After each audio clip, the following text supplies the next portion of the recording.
Pawpaw, Sammy, and Allybug here.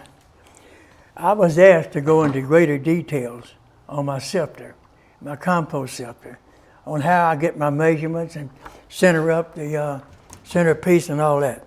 So I'm going to start from scratch one. A paint bucket. The painter on my daughter-in-law's house gave me some buckets. Okay.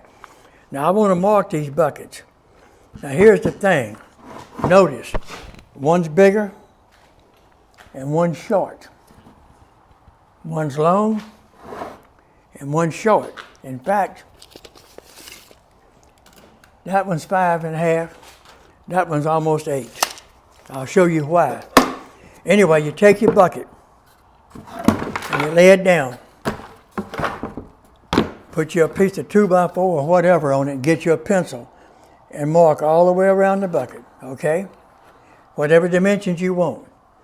On this particular one, I marked it with the 2x standing up.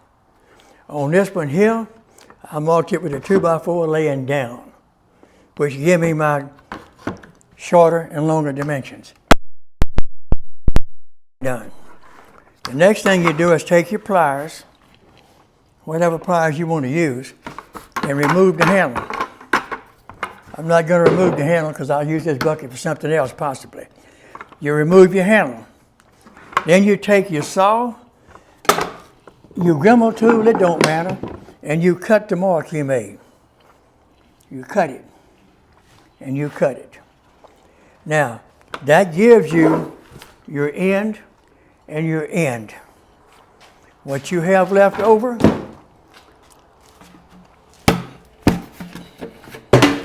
is this.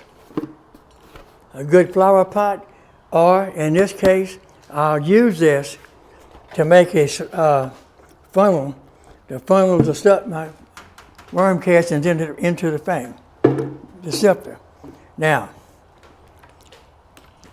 the fun part is the first thing you do is mount these, the ends. You don't worry about this. All right, you lay your sifter up here. Okay, let me get it where you can see it. All right, you lay your wire out and you bring your wire up and see the ridges underneath right here? You push your wire tight against it and you put a screw. Then you try to come right down the line to right here, push it against the end here, tight, put a screw. This is where it laps right here. Then real careful, you go and you push it tight, put a screw. Push it tight, put a screw, and you work your way all the way around. All right, you come to here. Now here's the important thing, people. The wire, the tips on this wire will eat you up. Okay? So what I did, I took this piece of plastic, which has a little groove in it. I slid the groove up on the raw edges of that wire and used snap ties. Okay, what that did was protect the end of that wire.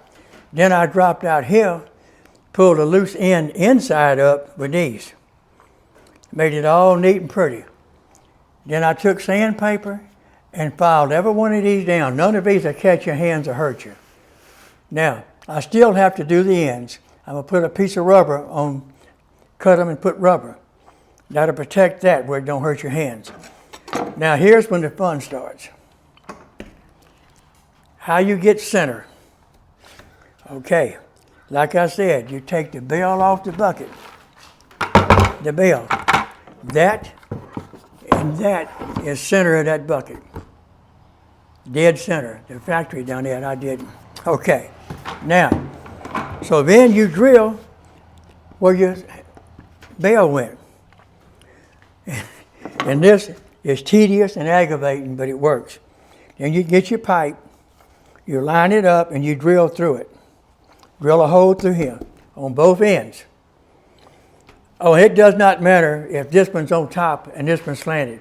It's still center because you drill where the bell went. So it doesn't matter about which, you could have this one running this way, it don't matter. Okay, now, you get your threaded rod, and note this. You got a nut, that's 2, 3, and a washer and nut, a nut and a nut. So it's 2, 4, 6 nuts on each end. All right, you drill your hole. And then you go down here and make your measurements and drill that hole. Then you take and put your rod through. When you put your rod through, you start running it up, the nuts, to equalize. You get this.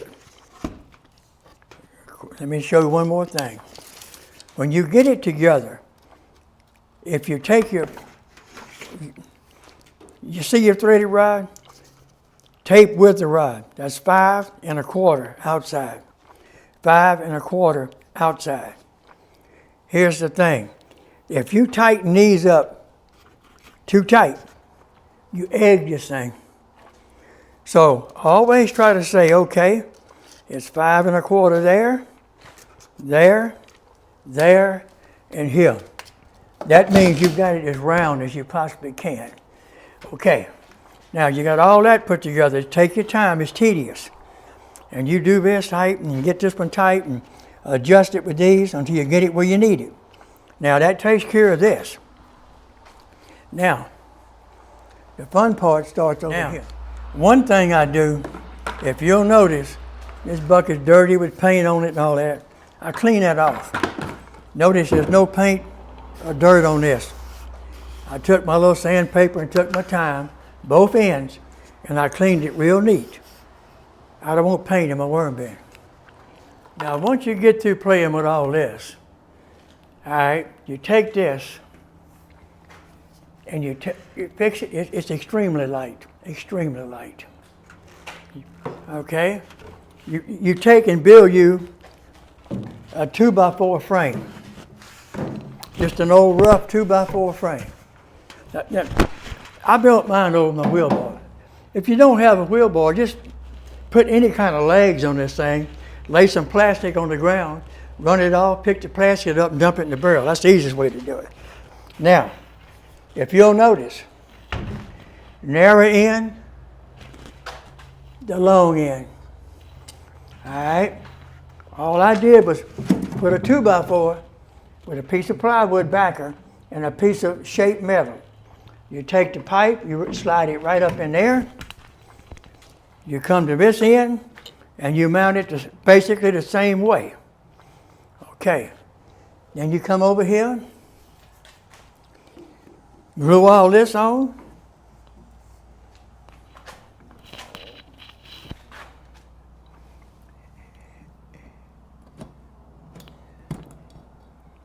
Glue all this on.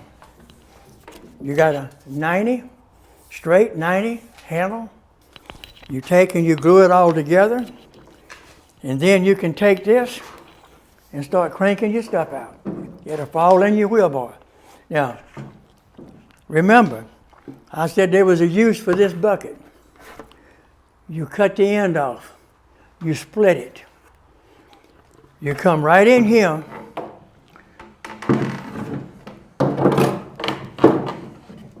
You come right in here and you mount this plastic right here and let it go, let it slide up into here.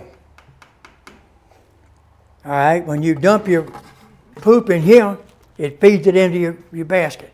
Now, that's why this rod is set deep in there, is to give that plastic room to go in and dump your castings. Now, people, I can't get much more detailed than that. But all I can say is if there's any questions, call me. I'll do my best to answer them. Like and subscribe. Pawpaw, Sammy, and Alley Bug.